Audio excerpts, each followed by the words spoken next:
जबरदस्ती ये कहना कि मोदी सरकार गलत है, ये अक्सर वामियों के कुचक्र में फंसा एक राइट विंगर कहता दिखाई पड़ता है। आपको लगता होगा कि मैं मोदी सरकार को हर मोर्चे पर डिफेंड करती हूँ। हाँ, बिल्कुल करती हूँ।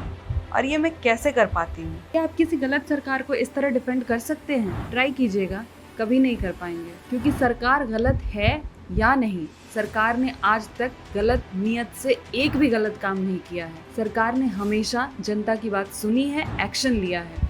तो मैं कैसे मान लूं कि सरकार गलत है? जबरदस्ती। पर बहुत से मित्र वामियों के कुचक्र में फंसकर ये मान बैठे हैं। बहुत से मित्र कहते हैं कि अंधभक्तों की वजह से ही भाजपा हारी। मैं समझ सकती हूँ कि 2004 और मोदी के आने के बाद कई राज्यों में भाजपा कैसे हारी। भाजपा की हार का कारण अंधभक्ति नहीं, अविश्वास है। राष्ट्रवाद की खाल में छिपे घाघ वामियों द्वारा बड़ी चालाकी से समर्थकों के मन में एकमात्र राष्ट्रवादी हिंदूवादी पार्टी के प्रति अविश्वास पैदा किया जा रहा है। कभी बंगाल की हिंसा का सहारा लेकर, कभी ट्विटर के मुद्दे पर, तो कभी किसी और मुद्दे पर समर्थकों के विश्वास को कमजोर किया जा रहा है। जब विश्वास कमजोर होगा तो राष्ट्रवादी वोट कमजोर होगा, राष्ट्रवादी वोट कमजोर होगा तो कौन मजबूत होगा? कभी सोचा है? कांगी वामी जैसे देशद्रोहियों का गठजोड़ जो 60 साल के कुशासन में देश को असंख्य घाव देकर गए हैं, जिन्हें आज मोदी सरकार ठीक कर रही है। अब आती है बात कि सरकार ने कुछ किया नहीं, तो जो सरकार से प्रश्न पूछता है वो वामपंथी हो जाता है। वामपंथी को कैसे पहचानेंगे? ये लोग आलोचना या सवाल पूछने के नाम पर फैक्ट यानी तथ्यों को छिपाकर या अधूरे फैक्ट बताकर आपको आपकी सरकार के खिलाफ बड़ी चालाकी से भड़काते हैं। एक तरह का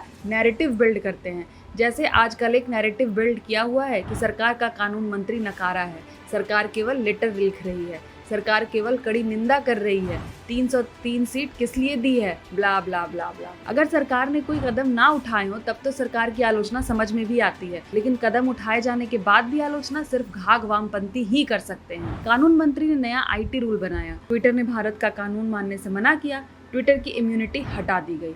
अब भिन्न भिन्न केस में ट्विटर पर FIR दर्ज हो रही हैं। ट्विटर का MD जमानत के लिए कोर्ट की शरण में जा रहा है। ट्विटर के एक अधिकारी ने त्याग पत्र दे दिया है। ये सब कैसे हुआ? ये सरकार की उसी नए कानून की वजह से हो रहा है। आपकी मोदी सरकार ने नए कानून बनाकर पुराने कानूनों को मजबूत करके कई सारे देशद्रोही तत्वों को ठिकाने लगाया है। गद्दारों की टोली यूं ही नहीं बिलबिला रही है। भाजपा सरकारें लव जिहाद धर्मांतरण के खिलाफ कानून बना रही है। भाजपा सरकारें दंगाइयों से सार्वजनिक संपत्ति का नुकसान वसूलने का कानून बना रही है। भाजपा सरकारें जनसंख्या नियंत्रण पर कानून बना रही है। तो फिर वो कौन लोग हैं जो बार बार आपको आपकी सरकार, आपकी पार्टी के विरुद्ध भड़का रहे हैं, आपके मन में अविश्वास पैदा कर रहे हैं? मैं फैक्ट्स पढ़ती हूँ, आप भी फैक्ट्स पढ़ने की आदत डालिए, तो कभी इस गलतफहमी में नहीं रहेंगे कि सरकार गलत है। सरकार कुछ नहीं कर रही है।